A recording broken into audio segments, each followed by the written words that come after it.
Hey everybody, Adam here and welcome back.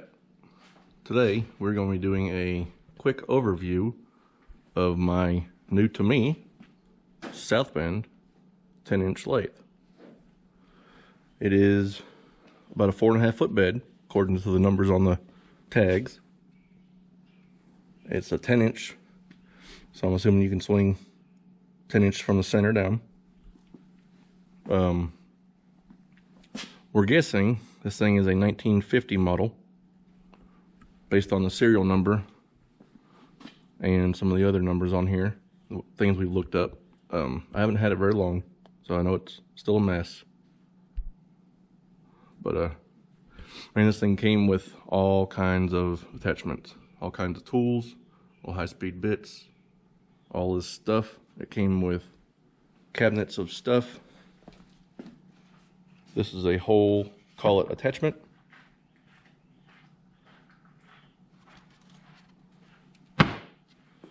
All the collets are in the top of this cabinet, and drawers of stuff.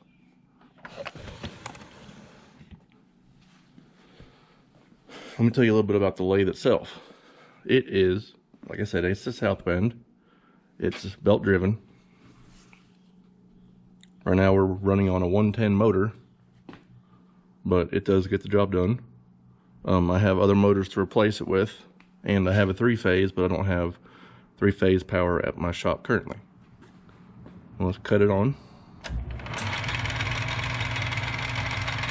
This thing runs good, cuts good. I've cut a little bit of plastic with it, not a whole lot of metal. I want to get the wheels off of it. It's on casters right now.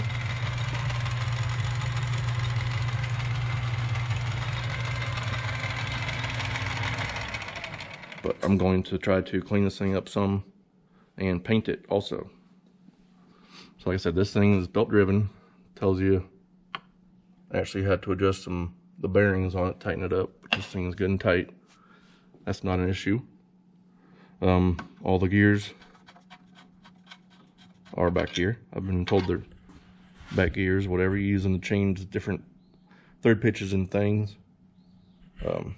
Those are all right here, laying here. I have to figure out what all that stuff is. Now, I do work in a machine shop, but we don't have all this on our lathes. Ours are a little bit newer.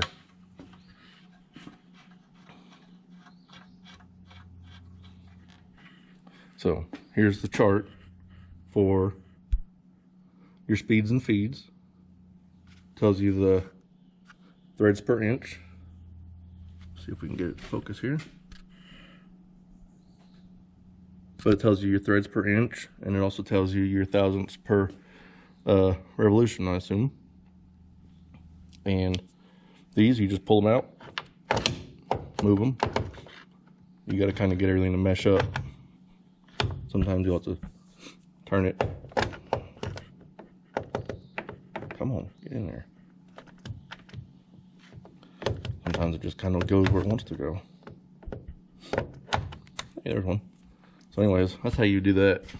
So you would pick your letters, and then you'd pick over here where you want them to be, based on your arrows and your letters. So over here you got your saddle. Some people call them, whatever you want to call it. Let's cut her on.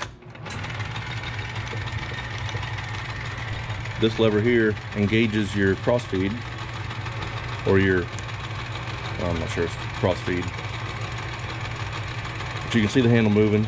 That's how you power feed when you're wanting to cut. It's apparently just driven by a clutch. If you change this lever over, this will engage your crossfeed back and forth. What you'll actually have to do, you always want to shut it off when you're changing anything, is come over here to this, change that. Now you can feed it in, which is normally how you cut with your crossfeed. Now this one has an Aloris tool post on it, which is a nice upgrade.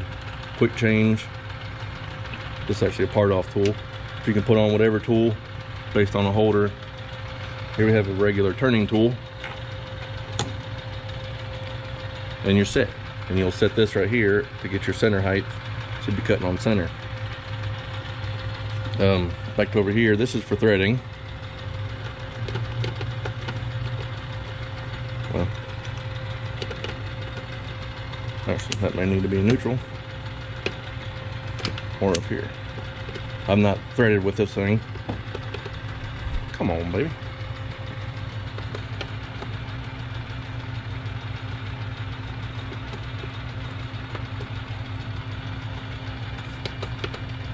I don't know why she's not engaging. It will engage.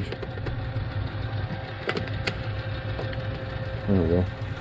Now we're threading backwards, but it does engage. We have to just change this lever back over here. Turn this off. Now this lathe came with the guys that own it before me. Put this custom back on it, which is actually pretty dang handy. It does contain some of the mess, and you can, as you see, put whatever you want around here. Brushes are always good using on these things. Air's not the best because air does blow chips. As you can see, all these little cracks and crevices, chips get in there and they'll pack in there, and that's what wears this thing out. Now if you're looking at lathes, especially to buy a new one for yourself, a new old one, look here at these. These are the gibs, and when they're not pushed in real far, that means that they're not super adjusted, super tight, which is what you want. This lathe is pretty tight. Nothing slop, nothing wiggles. It's pretty good, pretty awesome. I'm super excited about it. Like I said, I've not had it long. I want to clean it up some and things like that, but it's pretty awesome. Here's your tailstock. Pretty standard deal. That locks it down. That loosens it up. Slide it. This locks your quill. That way you can't turn it. Sometimes when you're tapping, you might want to lock that, or things like that, or with centers. It's supposed to come out. The drill chuck is supposed to pop out. This one I think has probably been sitting for a while, so I have to work on that to get it to pop out. Here's this cabinet with more stuff, oils, boxes. I don't even know what's in the boxes. We might do some follow-up videos showing some of that. This side over here, this lever actually loosens the belt up. Let's tighten them back down. You can see that again. Now the belt's good and tight.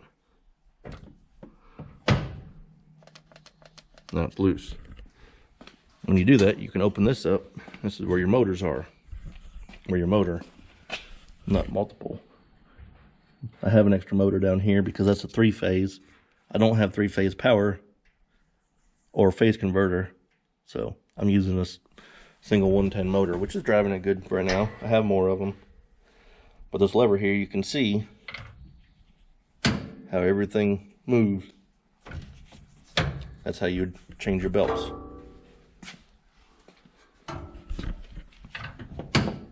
There you go. So guys, that's basically this lathe. I've got more cabinets, more goodies to pull out and show you. I know it's a mess. If you see anything cool you think that I didn't cover, leave a comment about it. Let me know what you see. If you see anything cool or have any questions, let me know. This one actually has a cover that's attached to the back, which is going to be good. I'm going to keep it covered here in my shop. So, guys, just let me know what you think. I really appreciate it. Remember to like, share, subscribe, follow on Instagram at @TheOfficialDadOfAllTrades. You guys know the routine. Thank you, and we'll see you next time.